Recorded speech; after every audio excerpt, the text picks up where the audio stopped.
So mga igsuon, gisulti ni Kristo ang posible nga mahitabo inigabot na sa panahon na muhukom na ang Ginoo nato kon pasudlon batag langit or ibutang rata ngadto sa gawas.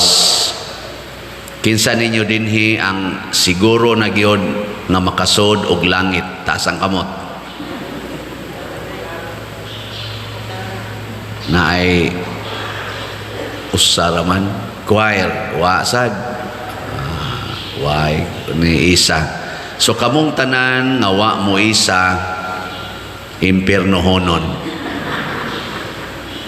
Oh, nood gyud na. Gitagaan ta mo laing chance.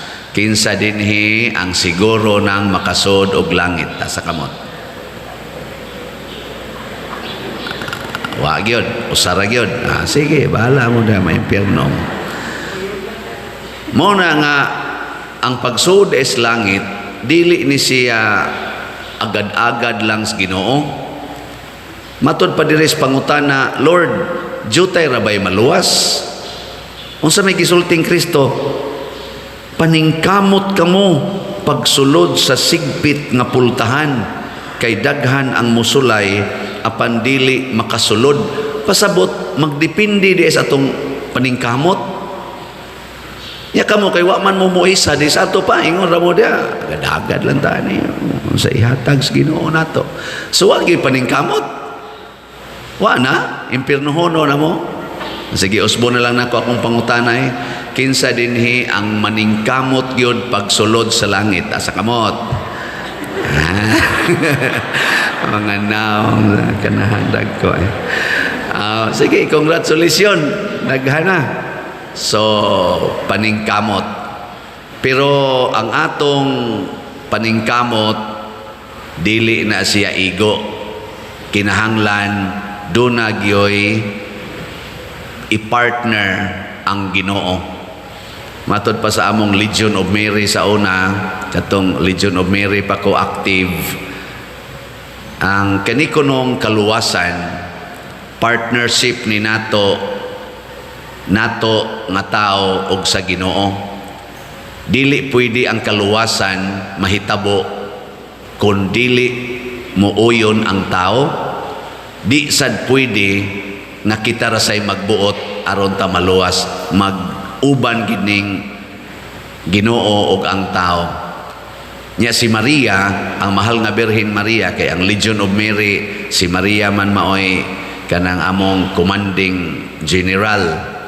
Ang role ni Maria mao ang pag-represent sa tibuok katawhan. Siya mo'y nag-represent sa tibuok tao sa dihang gidawat na ang kaluwasan din his kalibutan, katong incarnation, ang pagkatao sa manluluwas, ang pagkatao sa Mesiyas.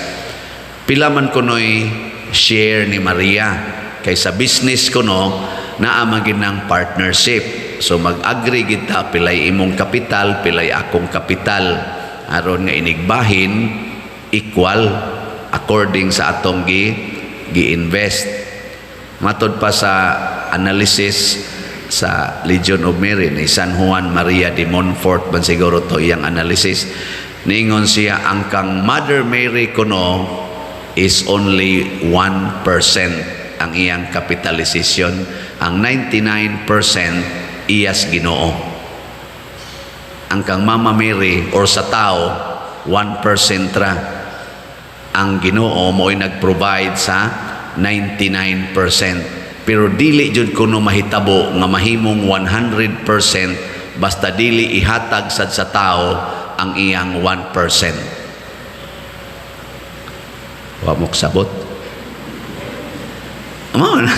Og wa pa atong 1% ni Maria, dili gyud ma-kumpleto ang kaluwasan dinhis kalibutan.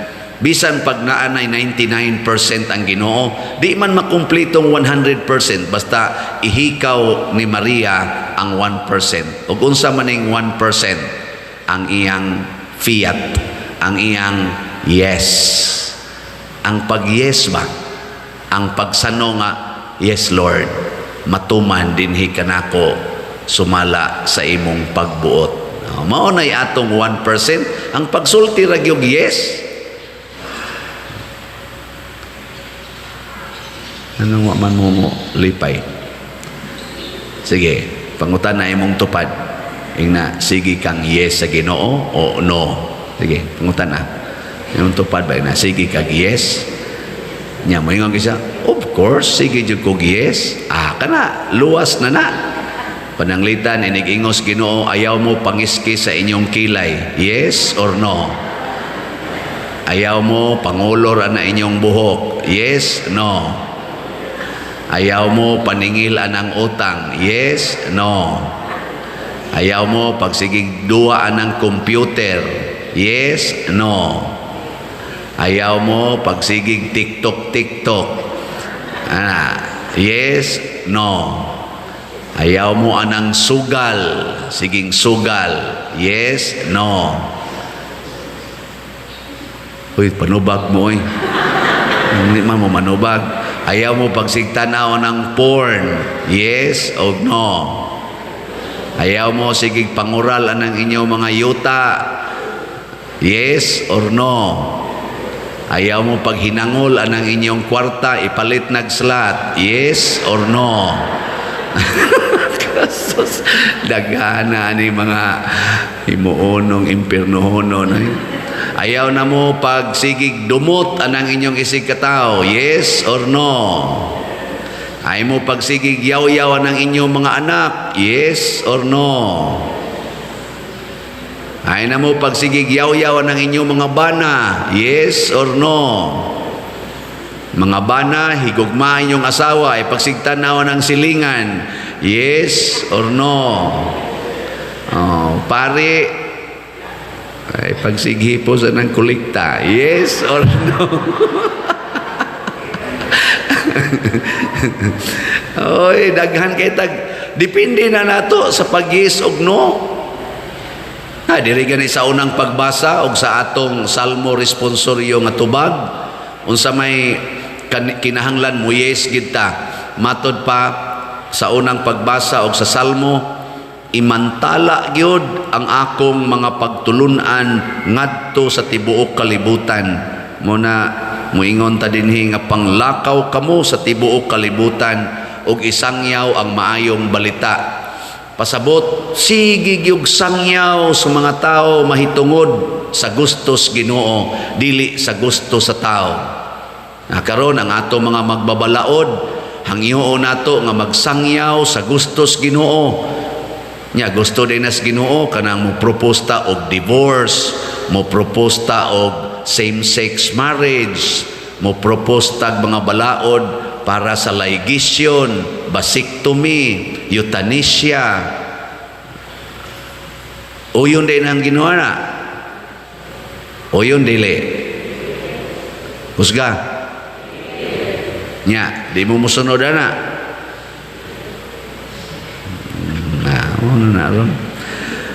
O yun bang ginawa ng magsigitag baligya og slat para sa atong dopes? O yun dili. Husga. Nipalit na mo. Wala pa. So, as of yesterday, ang atong halin sa dopes niabot na og 2,641 ka-slots. Pakpaka na to ang namalit. Bana-bana nako ani, di gid hinong kayo igsak, naaras mga 2,000 katao ang nipalit pa og dopes so far, mga 2,000 katao. Nya kay ako man ning gibana-bana nga ang atong online parishioners o territorial parishioners labing minus 200,000. So naapay mga 1,998. Sakto ba? 198,000 ka mga parishioners nga wa amo palit og tagsa lang kaslat. Kung mupalit lang ni sila, bisag katunga lang ani, mupalit within 3 months, mahurot na ning 52,359. 52,000 raman, 359 ang kuwang. Mamalit lang nigtag sa kaslat kay mga more or less tibo kalibutan. Ani apila ning atong online parishioners. Moabot man gitag mga 200,000 labing minos. O di sa to pa og maminaw lang gyud nya mo sabwag kita. Dali kining mahurot. Nya nganong wa man mahurot? Tungod kay lain ang atong gisabwag. Ang atong gisabwag tigom gyud. Tigom isa pait sa kay panirirog dili ta mo tigom. Mao na ang ikaduhang requirements para ta malangit. Unsa man matod pa sa ikaduhang pagbasa ang mga pag-antos isipa nga mga latigo aron ta mapanton sa atong kinaiya, mahimo tang buutan nga mga anak sa Ginoo ang pag-antos. Ang kalibutan gud karon nagsige manggog promote aning wag tangon ang pag-antos, kinahanglan gyud lami kanunay, hayahay kanunay. Nya tungod aning atong pagpalami o kaning hayahay nga kinabuhi, budget ani dagko man kayo. Kinahanglan na ako'y balay o giyuta, kinahanglan nga na ako'y sakyanan, kinahanglan gyud nga healthy ko kanunay, kinahanglan makasuroy-suroy ko sa gusto na kong suruyan, kinahanglan makapariban ko kanunay sa akong buhok, kinahanglan nga makapaputi ko ning akong lagom nga naong. Mga inana ba? Mga standard sa kalibutan, sa beauty, sa honor, mahal kay gasto, mauna nga di na takahatag para sa simbahan. Maglisod na taghatag pero dagko kay tag budget para sa atong pleasure, honor, ug kanang naang gitawag og comforts in life. Yan sa resulta, di na taganahag pag-antos. Sa matas Ginoo, dili na ta buutan mga masinupakon. Mao na nang iya natang siradan. Lord, sige man kog simba. Lord, sige man kog tan-aw sa imong misa online. Sige maganay kog katawa usahay. Ingon ang Ginoo, wa ko kaila nimo pahawa dautan. Ngano man, wa kamo antos og palit og slat. Wa kamo antos sa pagpasaylo sa imong silingan.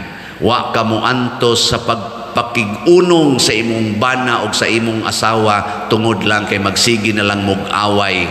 Wa kamo anto sa paghigugma ng mga tapulan nimong mga anak tungod lang kay tapulan o badlungon. Sige kag pangasaba, sige kag yaw-yaw. Anto sana haron mo panto na sa imong pagkatawhanon nya mailisa na ka og Dios non nga kinaiya. Unsa may kinaiyas Ginoo mga igsoon, sige siyang antos para nato, nagpakamatay siya para nato, gihatag niya tanan para nato, hastang katapusang tuo sa iyang dugo, iyang gihatag nato. Aron ta maluwas, ug mo nang buutan kay siyang naong atubangan sa Ginoo. Kinsa to'y mubuhat ani, magsangyaw sumaing balita, nya kusog kay mo antos, para sa kaayuhan sa iyang isig katao o sa simbahan, congratulations. Moingon ang Ginoo, dayon, enter into my kingdom. Kinsa tong magsigig reklamo, ingon Ginoo, diha ramos gawas, di mo kasulod, magkagot ng inyong ngipon sa kasakit.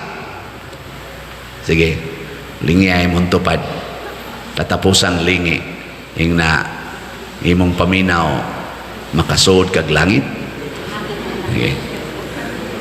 So duha ra gyud requirements duha ra ka buok, sabuwag sa maayong balita og antos kanunay.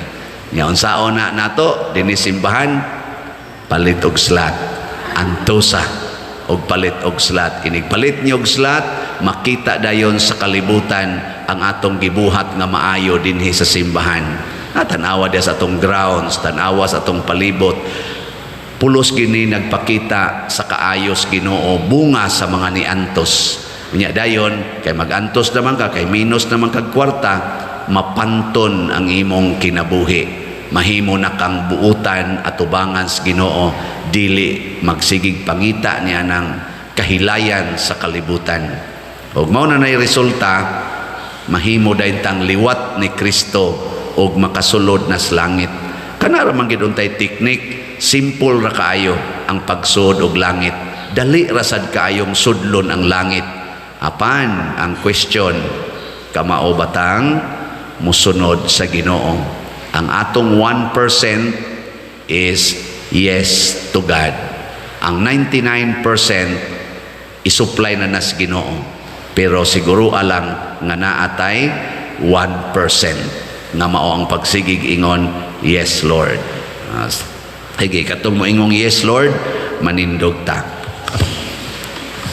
Nagato ako sa Dios Amahan, makagagahom sa tanan, magbubuhat sa langit ug sa yuta, ug kang Hesukristo iyang anak nga bugtong Ginoo nato, nga gipanamkon sa lalang sa Espiritu Santo, gianak ni Maria nga Birhen, gisakit sa sugo ni Poncio Pilato, gilansang sa krus na matay ug gilubong, mikunsad sa mga minatay, sa ikatulo ka adlaw nabanhaw, mingsaka sa langit ug nagalingkod sa tuo sa Dios, makagagahom sa tanan.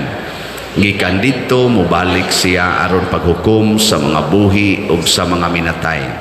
Nagato ako sa Espiritu Santo, sa Santa Iglesia Katolika, sa kaambitan sa mga santos, sa kapasayloan sa mga sala, sa pagkabanhaw sa lawas ug sa kinabuhing dayon. Amen. Mga igsoon, kung nagsalig kita sa atong kaugalingong katakos, dili kita makasulod og langit. Busa mapaubsanon kitang mudangop ngadto sa Ginoo ug muingon, Amahan kaluy-i kami. Amahan kaluy-i kami. Alang sa tanang sakop sa santos nga simbahan sa Dios nga pinaagi sa pag-antos ug pagpailog, nakadangat sila sa kumbira didto sa gingharian, mga muyo kita sa Ginoo. Amahan kaluy-i kami. Alang sa mga pangagamhanan sa kanasuran, nga huro nilang ang reliyosong kagawasan ug tugutan nila ang ilang katawhan sa pagpamati sa pagdapit ni Kristo, mga muyo kita sa Ginoo. Amahan kaluy-i kami. Alang kanila nga mawad-an sa pagtinguha sa mga butang langit nun, nga mahibalik kanila ang kadasig sa pagtuo ug ang kalipay sa mga sakramento, mga muyo kita sa Ginoo. Amahan kaluy-i kami. Alang sa tanan nga nagkatigom ni ining Eucharistikanhong altar, nga makakita sa atong luna didto sa kumbira sa gingharian sa Dios, mga muyo kita sa Ginoo. Amahan kaluy-i kami. Nga si Halangdon Chupilo Kamumot, isipon sa Dios nga takos nga mabayaw ngadto sa altar sa mga santos, mga muyo kita sa Ginoo. Amahan kaluy-i kami. Alang sa mga proyekto dinhi sa atong simbahan nga pinaagi sa pangama ug pagiya ni San Vicente Ferrer, magbalampuson ug mahuman unta sumala sa atong mga giplano ug gipangandoy, magampo kita sa Ginoo. Amahan kaluy-i kami. Alang sa tanang mga benefactors ug donors sa atong simbahan nga mihatag og pinansyal ug laing-laing hinabang, ug alang sa mga nagtrabaho dinhi sa atong mga proyekto nga hatagan unta sila sa Ginoo ug daghan pang mga grasya sa ilang kinabuhi, malikay sila sa mga kadautan ug mulampos unta ang tanan nilang mga paningkamot, mga muyo kita sa Ginoo. Amahan kaluy-i kami. Alang sa mga nangamatay, nga makakaplag sila sa walay katapusang kinabuhi, diha ni Kristo, ang dalan, ang kamatuoran, ug ang kinabuhi, mga muyo kita sa Ginoo. Amahan kaluy-i kami. Ginoo ug among langitnong Amahan, dawata ang among pangamuyo nga gituboy nganha kanimo uban sa gugma ug pagtuo pinaagi ni Kristo nga among Ginoo. Amen.